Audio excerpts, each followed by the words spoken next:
शर्मा के अनुसार कर्मचारी राज्य की मजबूत और महत्वपूर्ण कड़ी है। सरकार और कर्मचारी का संबंध प्रगाढ़ होता है।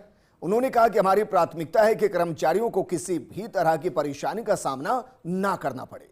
विकसित और खुशहाल राजस्थान के लक्ष्य के लिए कार्मिक समर्पण और सेवाभाव के साथ काम करे। आगामी बजट 2025-26 में कर्मचारी संगठनों से प्राप्त सुझावों को परीक्षण कर यथासंभव शामिल किया जाएगा। ये रिपोर्ट देखिए। मुख्यमंत्री भजनलाल शर्मा ने मुख्यमंत्री कार्यालय में कर्मचारी संघों के साथ बजट पूर्व संवाद किया। सीएम भजनलाल शर्मा ने अपने संबोधन में कहा कि राज्य की 8 करोड़ जनता की आशा और आकांक्षाओं को पूरा करने में कर्मचारियों की महत्वपूर्ण भूमिका होती है। गत 1 वर्ष में राज्य सरकार ने राज्य में बिजली पानी की प्राथमिकता को समझते हुए अनेक निर्णय लिए हैं। ERCP, यमुना जल समझौता, देवास परियोजना सहित विभिन्न परियोजनाओं से जहां राज्य में जल की आपूर्ति बढ़ी है, वहीं किसानों को 2027 तक दिन में बिजली देने के लक्ष्य को लेकर राइजिंग राजस्थान में ऊर्जा के क्षेत्र में सर्वाधिक MOU किए हैं। राज्य सरकार प्रदेश को उत्कृष्ट और विकसित राजस्थान बनाने के संकल्प के साथ काम कर रही है। मुख्यमंत्री ने कहा कि हमारी सरकार ने कर्मचारियों के हित में कई अहम फैसले लिए हैं। कार्मिकों को पदोन्नति के लिए वर्ष 2023-24 में वांछित अनुभव में 2 वर्ष की शिथिलता दी है। खेल पदक विजेताओं को नियमानुसार वेतन श्रृंखला एवं वेतन वृद्धि दी है। राजस्थान सिविल सेवा नियमों के तहत अनुशासनात्मक कार्यवाहियों में परिनिंदा दंड का प्रभाव पदोन्नति पर नहीं होने संबंधी प्रावधान, जमादार ग्रेड 1 एवं मुख्य जमादार का नया पद सृजन, सभी राज सेवकों को लंबित कार्य मूल्यांकन प्रतिवेदन भरने के लिए 31 जनवरी 2025 तक का समय देने जैसे निर्णय कर्मचारियों के हित में लिए हैं। उन्होंने कहा कि पेंशनर की मृत्यु होने पर पारिवारिक पेंशनर आवेदन की प्रक्रिया को आसान बनाया गया है। साथ ही सभी सेवारत कर्मचारी अपनी SSO ID के माध्यम से हस्ताक्षर द्वारा पेंशनर के जीवन प्रमाण पत्र जारी कर सकते हैं।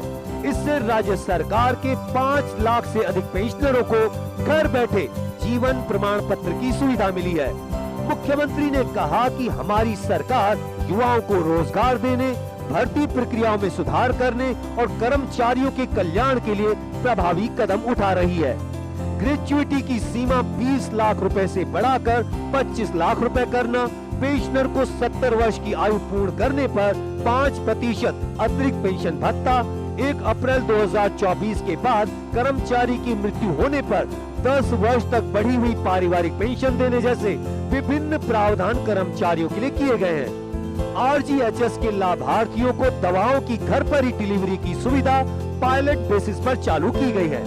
संविदा कार्मिकों के लिए भी राज्य कर्मचारियों की तरह वार्षिक पारिश्रमिक वृद्धि की 2 तिथियां 1 जुलाई और 1 जनवरी निर्धारित की गई हैं। मुख्यमंत्री ने कहा कि हम घोषणा करने में नहीं बल्कि उन्हें धरातल पर उतारने में यकीन रखते हैं। हमने हमारे संकल्प पत्र में युवाओं को 4 लाख सरकारी और 6 लाख निजी क्षेत्र सहित कुल 10 लाख नौकरियां देने का संकल्प किया था। अब तक हमने 59,000 से अधिक पदों पर नियुक्तियां दी हैं और 15,000 नियुक्तियां प्रक्रियाधीन हैं। लगभग 81,000 पदों पर भर्ती के विज्ञापन जारी किए हैं। इस साल होने वाली परीक्षाओं का कैलेंडर घोषित, राजस्थान चतुर्थ श्रेणी सेवा भर्ती नियमों में संशोधन, वाहन चालक की शैक्षणिक योग्यता 8वीं के स्थान पर 10वीं करना, 52,000 से अधिक चतुर्थ श्रेणी कर्मचारियों और लगभग 3,000 वाहन चालकों के पदों पर भर्ती हेतु विज्ञापन जारी करना, पेंडिंग न्यायिक मामलों को भी जल्द सुलझाने सहित विभिन्न कदम राज्य सरकार द्वारा उठाए गए हैं, जिससे युवाओं के लिए अधिक से अधिक रोजगार के मार्ग प्रशस्त हो सकेंगे। मुख्यमंत्री का बड़ी संख्या में सरकारी नौकरियों की घोषणाओं और उनका शीघ्र क्रियान्वयन सहित कर्मचारी हितों में लिए निर्णयों के लिए कर्मचारियों ने आभार व्यक्त किया। कर्मचारी संगठनों ने कहा कि कर्मचारियों के लिए मुख्यमंत्री की नीयत और नीति अच्छी है। ऐसा पहली बार हुआ है कि किसी भी मुख्यमंत्री ने कर्मचारियों की समस्याओं को जानने के लिए आमंत्रित कर निरंतर संवाद किया है। मुख्यमंत्री ने आश्वस्त किया है कि मंत्री और विभागीय स्तर पर भी कर्मचारियों की समस्याओं का समाधान सुनिश्चित किया जाएगा। बैठक में कर्मचारियों ने वेतन विसंगति, ग्रेड पे, पदोन्नति अवसरों का पर्याप्त सृजन, संविदा कर्मियों का नियमितीकरण, दिव्यांगों को आरक्षण, कर्मचारियों के लिए प्रोटेक्शन एक्ट सहित विभिन्न विषयों पर अपनी राय रखी।